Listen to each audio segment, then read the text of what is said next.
years, Merseyside has looked forward to this moment, the opening of the world's greatest underwater highway.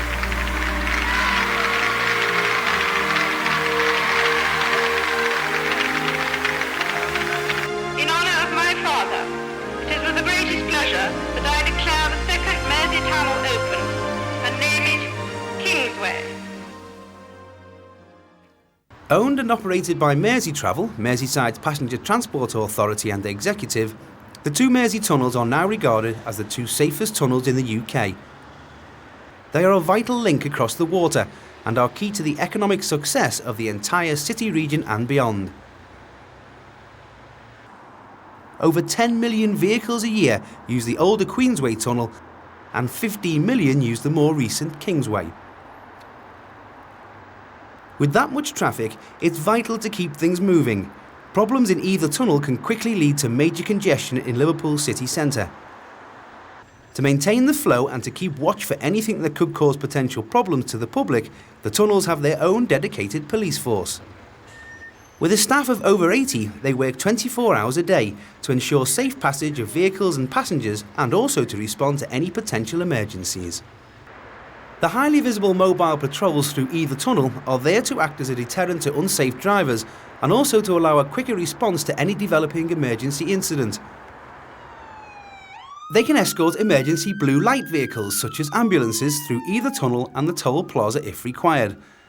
Along with accompanying heavy goods vehicles through the Kingsway tunnel, they also operate a speedy vehicle recovery service in respect of breakdowns to maintain a constant flow of traffic through either tunnel. Mersey Tunnels Police is one of the many small forces across the country that are recognised by the Home Office but at the same time are not full national police forces. Mersey Tunnels have additional bylaws specific to the tunnels that have to be enforced and monitored. These bylaws are aimed at ensuring safe passage through the tunnel for all motorists. Working from the main command and control centre based at Kingsway Tunnel, the Tunnels Police oversee all traffic flow through the use of numerous CCTV cameras and can coordinate responses to emergency incidents. This high-tech police control centre is key to the safe operation of the tunnels. A complete backup control room is situated at the Queensway Tunnel in the event of an emergency. Backup generators are kept on permanent standby, meaning that both tunnels are completely self-sufficient in the event of a power blackout.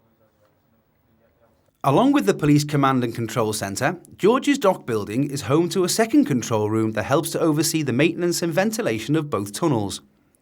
The Engineering Control Room is run around the clock by a team of 10 engineers and is designed to monitor and regulate essential functions such as air quality, ventilation and lighting within the tunnels, as well as coordinating the ongoing programme of essential maintenance.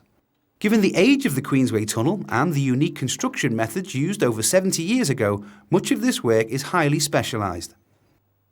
A workforce of over 100 engineers, fitters and electrical specialists work around the clock to make sure everything functions as it should in both tunnels. The maintenance that is required in both Queensway and Kingsway is often the hidden aspect of the tunnels, but contributes to over a third of the staff's efforts.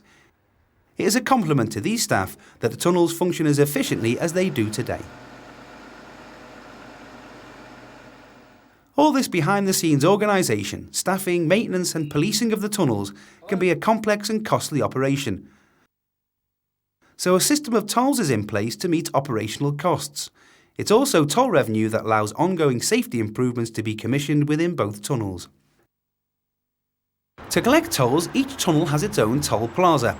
Both are based on the Wirral side of the river and both operate in exactly the same way. There's a mixture of automatic and staff toll booths. The staff booths allow use by any vehicle and change can be issued. Cash payment is not actually taken by the toll officers, they can only issue change. On an average weekday, up to £35,000 in change is given out to tunnel users. The toll payment is then put into an automated cash machine, or ACM, which checks that you've paid the right amount before lifting the barrier.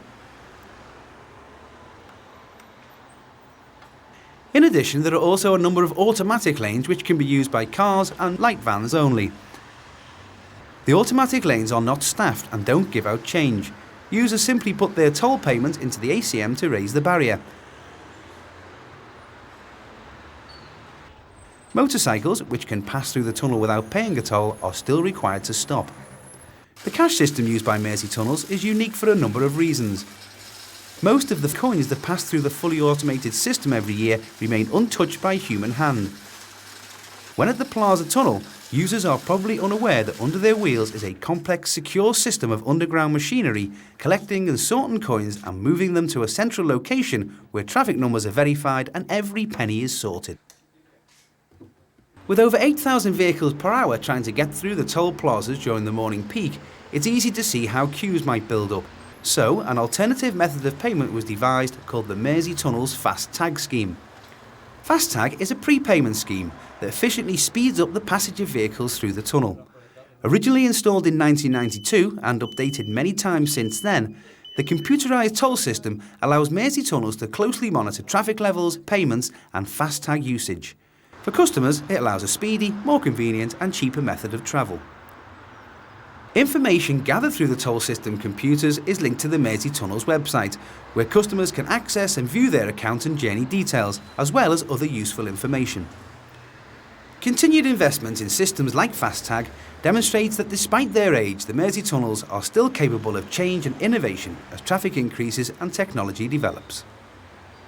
And perhaps the most visible part of the innovation and investment are the 7 recently constructed safety refuges in Queensway. In the event of a fire or other emergency, radio frequencies can be taken over by a special messaging system to guide tunnel users towards the fire-protected refuge entrances. And accessible ramp and walkways lead into fire-protected refuge rooms where drivers can wait safely until the emergency is dealt with. The refuges are light and bright and contain toilet facilities, seating and water.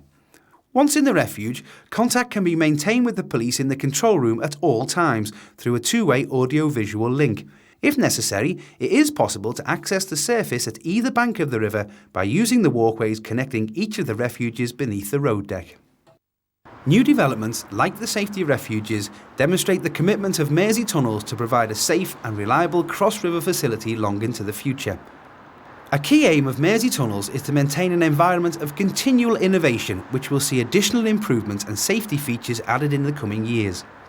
So imagine, if you will, what Liverpool might be like if you woke up tomorrow and the tunnels weren't there. What difference would it make to your life and your travel plans? How would you get to work or to school? Simple pleasures like shopping or socialising would change forever.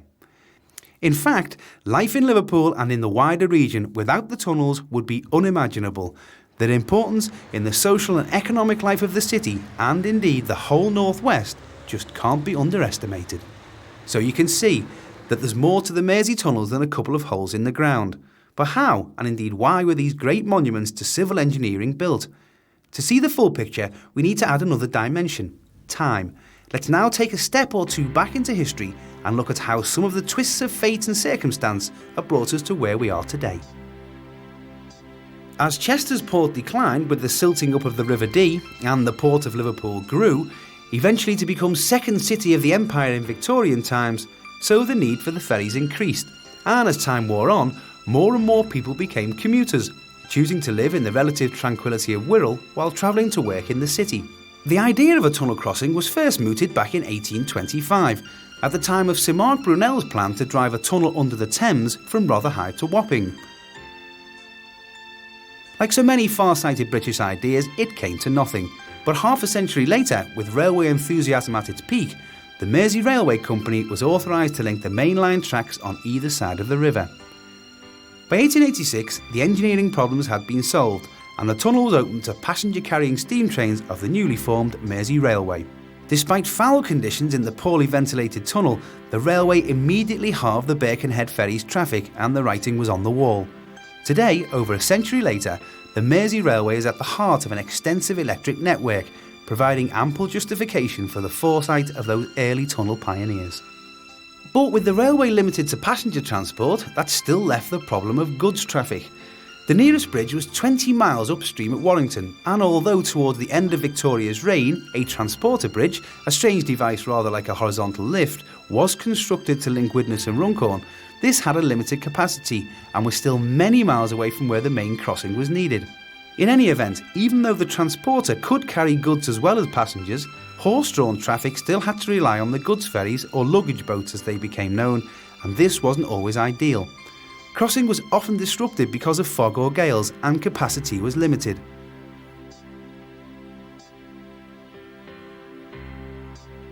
As the volume of traffic rose inexorably, and this was still largely horse-drawn until well into the 1920s, delays became more and more frequent, causing traffic chaos on both sides of the Mersey and the stranglehold on the economic development of both Wirral and Liverpool. Something had to be done.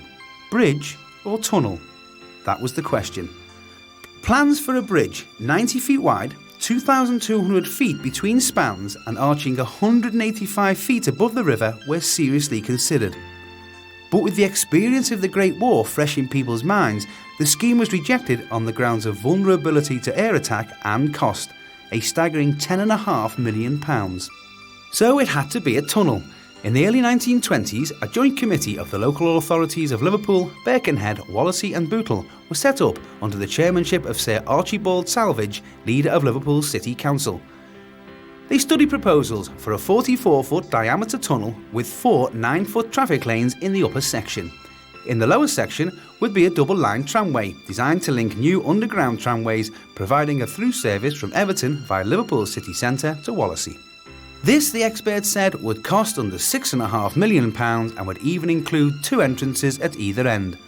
But not everyone was persuaded of the scheme's merits. There was no great surprise when objections were received from the Mersey Railway and Birkenhead Corporation ferries, who were both worried about loss of trade, and also from Mersey Docks and Harbour Board, concerned over the effects of dock developments in Wallasey. But it came as something of a shock when, after a lukewarm response from Wallasey to the project, the planned Wallasey link to the tunnel was scrapped and the borough was effectively out of the reckoning. The proposal for the tramway also died with this decision. As a further snub to Wallasey, compensation for loss of ferry revenues was restricted to the Birkenhead ferries only, who were given protection for at least 21 years. But despite all this, opposition continued, and so the project was put to the people. Only Bootle voiced any real opposition, and in a poor turnout of the polls, rejected the scheme by 156 votes, leaving Liverpool and Birkenhead to go it alone, with a little grudging assistance from Her Majesty's government. A bill was laid before Parliament and royal assent received on the 8th of August 1925. Basil Mott the designer and John Brodie were appointed as joint engineers, and on the 16th of December that year, Princess Mary set in motion the first battery of 14 pneumatic drills for the sinking of a shaft at George's Dock.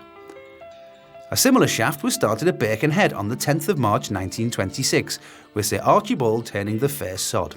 But all was not plain sailing. Arguments raged while the excavations continued. The main squabble was now over the proposed entrances either side, and it required a further 2 royal assents before everything was finalised. Meanwhile, 2 pilot tunnels on parallel headings, each the size of a London Underground tunnel, were being pushed out towards one another. Link-up finally came on the 3rd of April 1928, when the Lord Mayor of Liverpool, Margaret Bevan, Sir Archibald Salvage and other members of the Joint Committee met the Mayor of Birkenhead, Alderman Naylor, at the point of breakthrough, all clad in oilskins and sou'westers. Once the echoes of the speeches had died away, the work began again in earnest. As the main 46-foot tunnel progressed, cast iron segments were used to line the tunnel walls and provide the strength needed.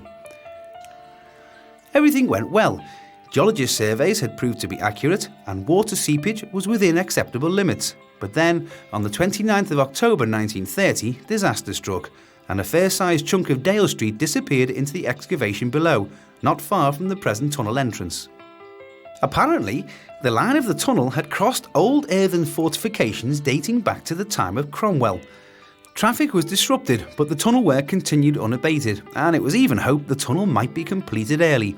However, fate was having none of that. In the autumn of 1930, reports came through from America of a number of people being gassed in a smaller road tunnel there. Although, fortunately, the effects weren't fatal, alarm bells began to ring as people realised the potential for carbon monoxide poisoning in heavy traffic. Experts were dispatched to America to visit various tunnels there, while here, using a walled-off 1,000-foot section of the tunnel under Hamilton Square, Birkenhead, every conceivable test was carried out. The results were conclusive. The proposed ventilation system was hopelessly inadequate. 6 new ventilation shafts would be needed. Local architect Herbert J. Rouse was appointed to design the buildings, and the resulting structures are a tribute to his ingenuity.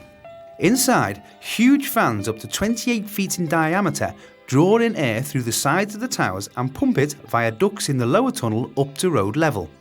The exhaust air is then sucked out through the tunnel roof to be vented at the top of the towers. For the engineering minded, this is known as the upward semi-transverse system, and the cost of all this additional work? Over £2 million, bringing the total cost of the tunnel to around £7.75 million. Tolls would have to operate for 40 years, and it would take 80 years to repay the borrowing, but there was no going back now and no cutting corners.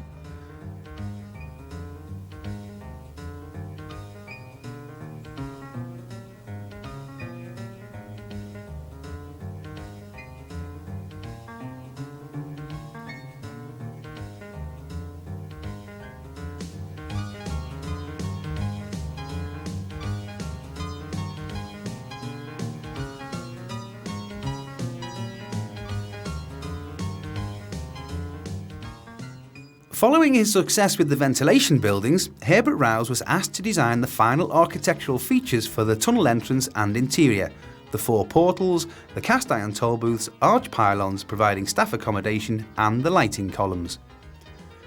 These grand architectural statements, 60 feet high, are in fact hollow columns constructed from reinforced concrete covered in fluted polished granite and surmounted by gilded glazed bowls.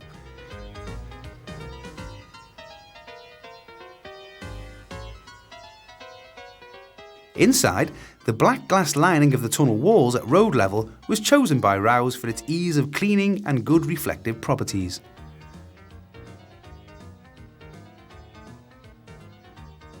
Before opening to the traffic, pedestrians were invited to walk through on 2 occasions, the proceeds going to charity.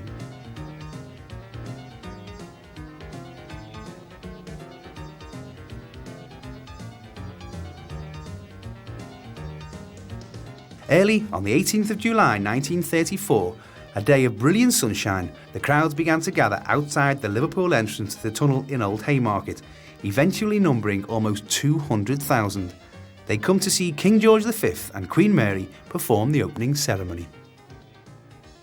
Lord Derby, Lord Lieutenant of Lancashire, was in charge of arrangements. On the way, the King stopped off to officially open Walton Hall Park.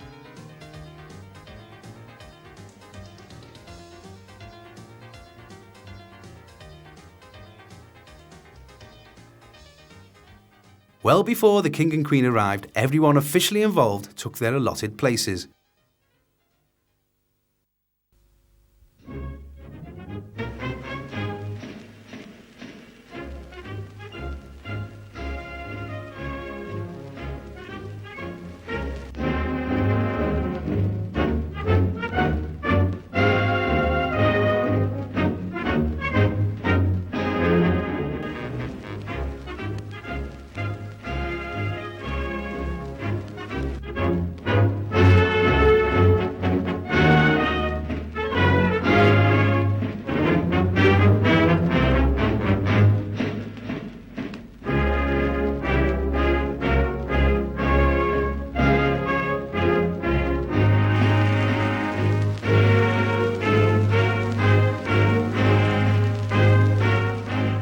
Among those receiving the royal party in Liverpool were the Lord Mayor Councillor John Strong, Sir Thomas White, Chairman of the Tunnel Joint Committee, Town Clerk Walter Moon, Lord Sefton and the Chief Constable A.K. Wilson.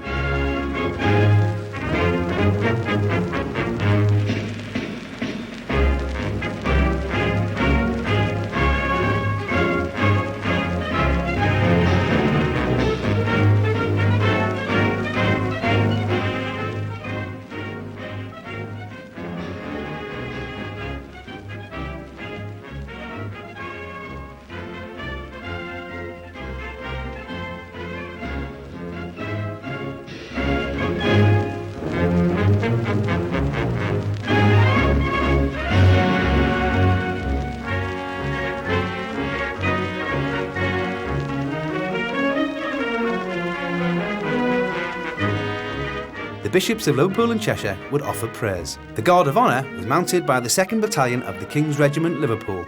A detachment of the West Lancashire Territorial Army Nursing Service would be inspected by the Queen. The band of Liverpool City Police provided the music.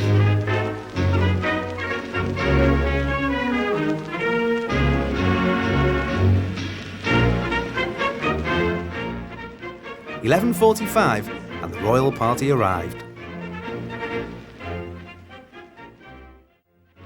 I trust that the citizens of this double city, so long famous as daring traders and matchless seamen, may for many generations find profit and comfort in this link that binds them. I am happy to declare the Mersey tunnel open. May those who use it ever keep grateful thought of the many who struggled for long months against mud and darkness. As the king pressed a button and the curtains drew back smoothly, few were aware that the electrical mechanism was faulty and the two young men were cranking handles to raise the curtains in unison.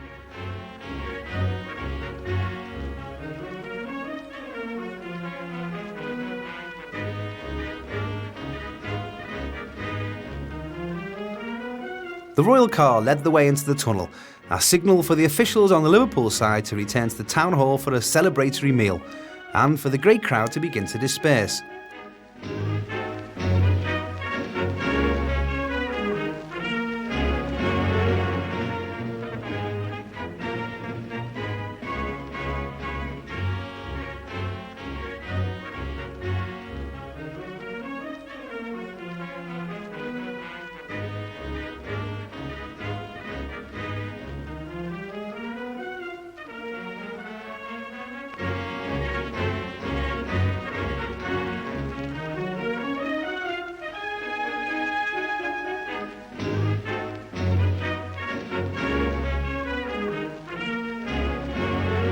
In Birkenhead, there was still a sense of high anticipation. Having heard the King's Liverpool speech relayed through loudspeakers, they had only a few minutes to wait before the arrival of the royal procession, heralding a new era for the peoples and economy of Merseyside. The Birkenhead entrance was built on the site of the former Birkenhead Library, which was donated to the town by Andrew Carnegie. Here, and throughout the town, there were 3 miles of crowds, with people on rooftops and clinging to chimneys.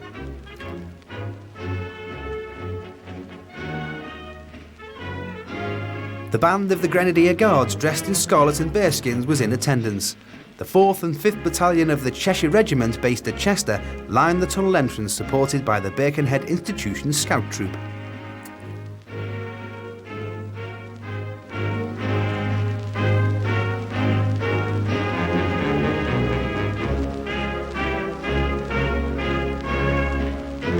Although Lord Derby was in overall control, Captain A.C. Dawson, Birkenhead's Chief Constable, looked after arrangements in Birkenhead.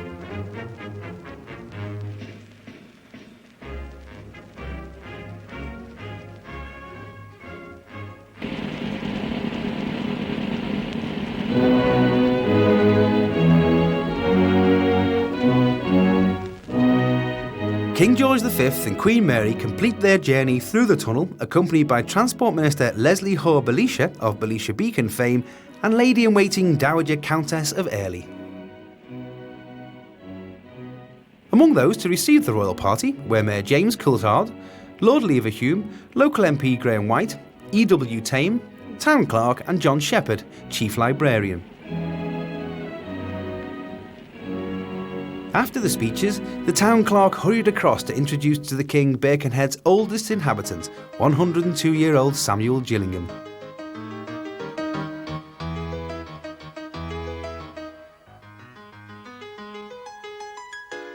At 12:30, the party move off to open the new Central Library in Borough Road, replacing the one demolished to make way for the tunnel entrance.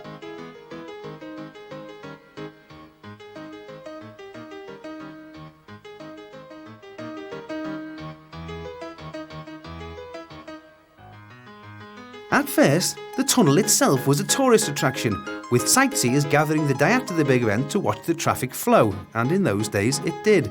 But it wasn't long before people realised the social significance of this new asset. Overnight, what had once been a major excursion now became a leisurely drive. Summer evening outings on either side of the Mersey were now a reality, and Charabanc operators were not slow to see the potential of this new route, which could remain unaffected by fog and high winds. And in an era of waste not want not, tons of rock blasted and drilled from the tunnel excavation were used to provide a new promenade at Otterspool. Horse-drawn traffic and handcarts were not allowed through, and so the luggage boats continued to operate. In 1925, two new boats, the Bebington and the Oxton, had been bought to improve the service, but from over 1 million vehicles carried in 1934, usage had dropped to around 50,000 by 1940. Also, to protect the Mersey Railway's interests, local buses were prohibited from using the tunnel, a situation which continued till the 1970s. But from industry's point of view, the movement of goods between factories and docks on either side of the river was now very easy.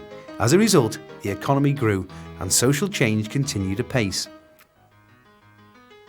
Wirral now contributed more people to the Liverpool workforce than to its own, and so effective had the tunnel been in bringing these two communities together that in the mid to late 1930s there were visions of a Mersey city with joint operation of public services.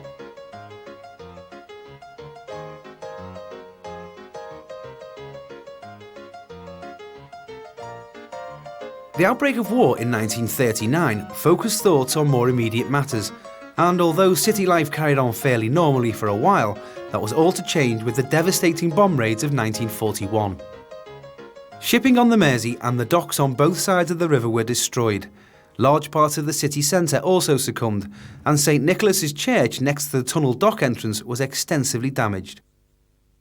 But amidst the devastation, the tunnel remained open day and night, providing a strategic route for goods for the war effort and a vital link between the defence industries on Wirral and in Liverpool. Without doubt, the tunnel was instrumental in saving the port from closure. With the Battle of the Atlantic raging out at sea, and to a large extent controlled from this part of Liverpool, the port had to be able to receive and handle the millions of tons of foodstuffs and other materials brought in by the convoys of up to 60 ships which had to run the gauntlet of German U-boats and destroyers. In the first year of peace, traffic returned to the pre-war levels, and with prosperity increasing, by 1953 there were some 8 million vehicles using the tunnel annually. Congestion was getting worse and the ventilation system was stretched to the limit. Something had to be done. In 1958, the Mersey Tunnel Joint Committee organised a conference of Merseyside authorities to consider the problem. Once again, the bridge-tunnel debate resurfaced. Meanwhile, traffic problems were getting worse. The old transporter bridge between Widnes and Runcorn could no longer cope, and in 1961 was replaced with the new road bridge, and by 1968, Queensway was straining under the movement of some 19 million vehicles, the largest number ever. A creeping paralysis was descending on central Birkenhead and Liverpool. Birkenhead Corporation took the bull by the horns and in the process changed the face of the town centre out of all recognition. Flyovers were created to separate town centre vehicles from tunnel traffic, which would now be herded into large marshalling areas designed to contain the congestion and feed the toll booths in an orderly manner. To provide the stacking lanes, land had to be cleared and services diverted from a wide area of the town in front of the tunnel. The whole landscape in front of Central Station and near the shopping area in Conway Street changed as a result. At the same time, Birkenhead Corporation commissioned a study into traffic flows for Queensway and came up with a computer-controlled queuing system. Vehicles would be counted automatically as they entered a stacking lane, and when the lane was full, traffic lights would allow the vehicles into the toll area on a first-come, first-served basis. The perfect system, at least in theory.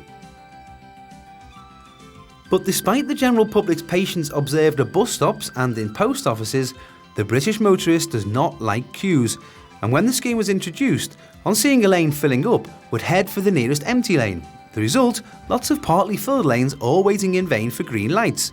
It caused fury amongst motorists, some of whom queued for over half an hour, and so the system was quietly dropped.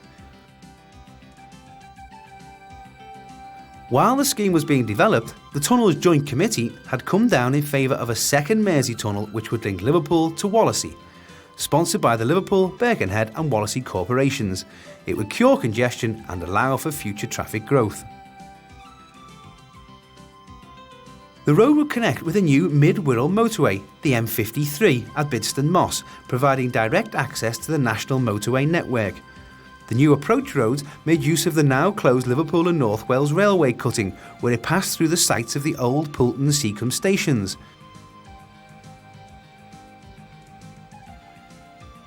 These roads, in part totalling 10 lanes, allowed both motorway and tunnel traffic access to the new tunnel, while at the same time keeping non-tunnel traffic segregated.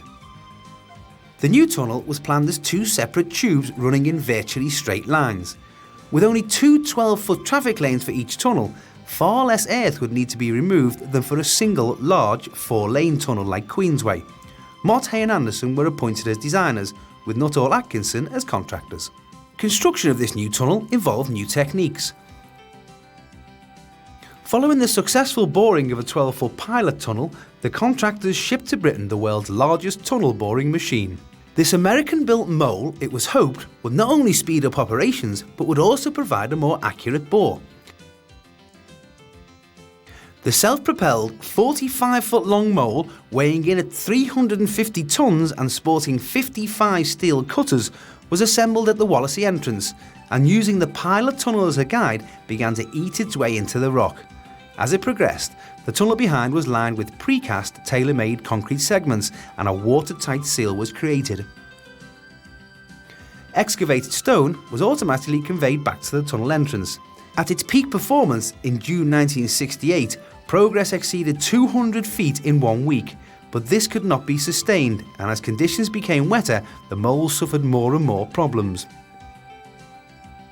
Progress was halted altogether for about 6 weeks when a fault in the rock strata threatened to bring the river crashing in through the tunnel roof. An 80-foot reinforced concrete umbrella had to be constructed before the work could continue. And then calamity struck again.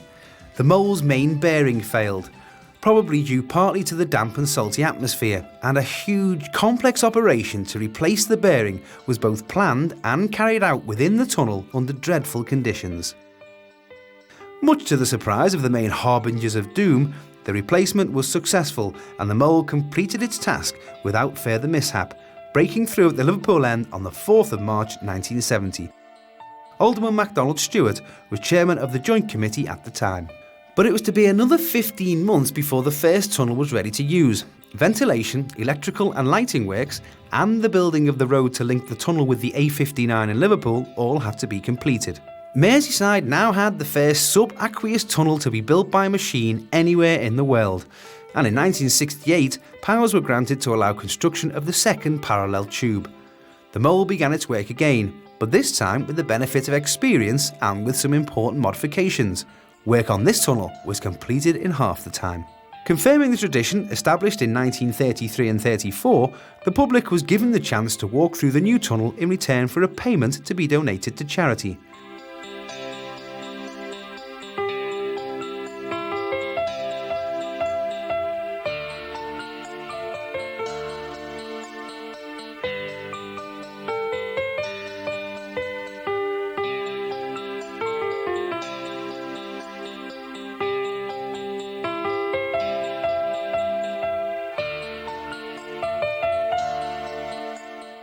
This was a one-way walk, and at the end, buses took the walkers to the ferry for the return river crossing.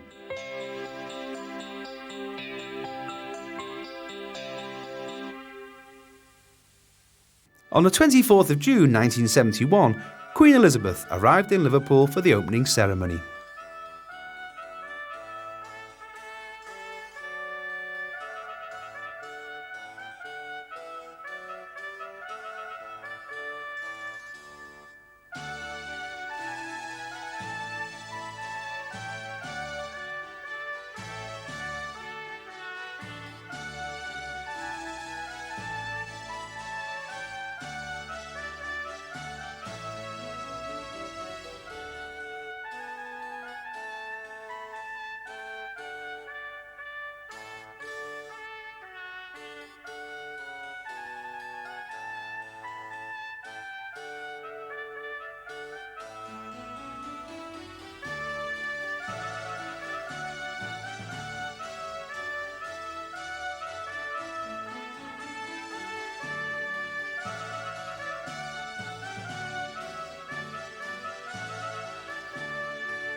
May I therefore, Your Majesty, on behalf of all your peoples on Merseyside, invite you to set your royal seal on this inspiring moment in their history.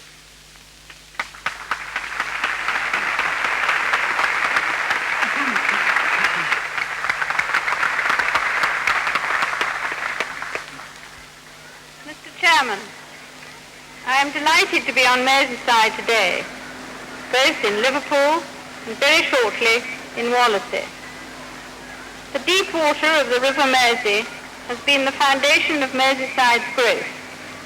It has attracted shipping, encouraged trade, and helped to give Merseyside its own life and personality. My grandfather named the first Mersey tunnel Queensway in honour of Queen Mary. So, in honour of my father, it is with the greatest pleasure that I declare the second Mersey tunnel open and name it Kingsway.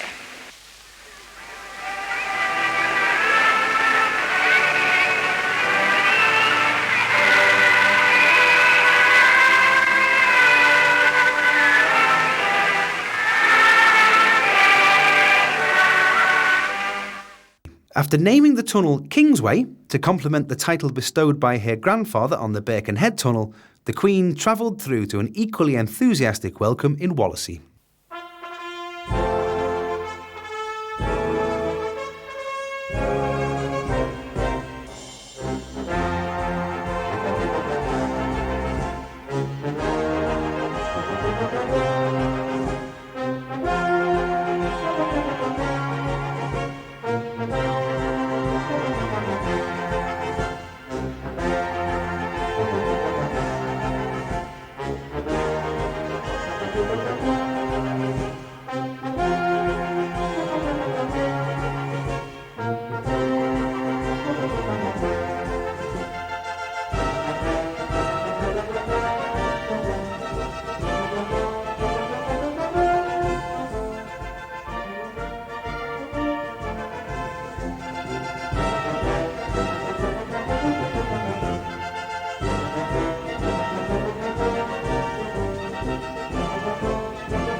Immediately after opening, Kingsway took a third of the cross-river traffic, and that figure soon rose to half the total. Indeed, by 1975, Queensway's traffic was back to 1959 levels.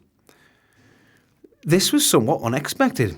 When Kingsway was planned, early 1960s traffic predictions suggested annual cross-river traffic would approach 49 million vehicles by 1982, when in fact it reached less than half this figure.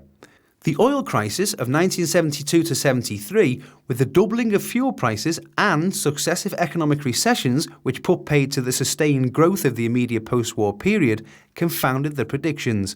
The present-day figure is still less than 25 million. Other changes have also affected the tunnels since Kingsway came into service. In 1974, the Joint Committee was abolished and responsibility passed to the new Merseyside County Council. But this was a short chapter, since by 1984 the County Council was itself abolished, and so the responsibility was handed on to the Merseyside Passenger Transport Authority, or Merseytravel as it's more generally known. Of course, it wasn't so long ago that the tunnels were no-go areas for buses, but the restrictions were lifted in the mid-70s, and following bus deregulation in 1986, tunnel services increased quite significantly. And so we return to the present day, years on from that first celebration. Not so long ago, 500,000 vehicles a year could each take hours to cross the Mersey. Today, 26 million are across in minutes. The social and economic impact on the whole of the North West has been tremendous, and the engineering lessons learned invaluable. But still the innovation goes on. The Mersey Tunnel's fast tag scheme could well be the forerunner for our motorway toll systems. Doubtless, progress will bring new and fascinating achievements, but we shouldn't forget that it was the building of Queensway against huge obstacles, both natural and man-made, that brought two communities together for the benefit of both. And so it's fitting to remember the words of King George V in 1934, when he praised the men of vision, the engineers and workmen who constructed what he described as a modern miracle.